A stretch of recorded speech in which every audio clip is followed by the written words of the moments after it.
നടുവേദന അകറ്റാൻ യോഗ. എട്ടാമത്തെ ആഴ്ച പരിശീലിക്കേണ്ടവയിൽ രണ്ടാമത്തേതാണ് അധോമുഖാസനം. ഇത് ചെയ്യുന്നതിനായി ഇരു കാലുകളുടെയും മുട്ടുകൾ മടക്കി പൃഷ്ഠഭാഗം കാലുകളുടെ ഉപ്പുറ്റിയിൽ വരുന്ന രീതിയിൽ നട്ടെല്ല് നിവർന്നിരിക്കുക.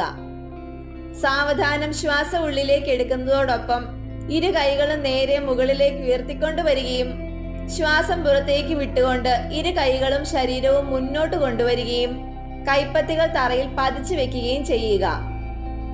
അതിനുശേഷം ശ്വാസം ഉള്ളിലേക്ക് എടുത്തുകൊണ്ട് ഇരു കൈപ്പത്തികളിലും കാൽപാദങ്ങളിലും മാത്രമായി ശരീരത്തെ ഉയർത്തിക്കൊണ്ടുവരേണ്ടതാണ്. ഈ നിലയിൽ നിന്നുകൊണ്ട് ശ്വാസോച്ഛ്വാസം ചെയ്യാവുന്നതാണ്.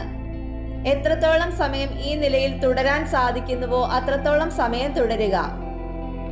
അതിനുശേഷം ബുദ്ധിമുട്ട് തോന്നുമ്പോൾ ശ്വാസം പുറത്തേക്ക് വിടുന്നതോടൊപ്പം ഇരു കാലുകളുടെയും മുട്ടുകൾ മടക്കി പൃഷ്ഠഭാഗം കാലുകളിൽ കൊണ്ടുവന്ന് വെക്കുകയും ശ്വാസം ഉള്ളിലേക്ക് എടുക്കുന്നതോടൊപ്പം ഇരു കൈകളും നേരെ മുകളിലേക്ക് ഉയർത്തുകയും ശ്വാസം പുറത്തേക്ക് വിട്ടുകൊണ്ട് ഇരു കൈകളും താഴ്ത്തി കാൽമുട്ടുകളിൽ കമഴ്ത്തി വെക്കുകയും ചെയ്യുക.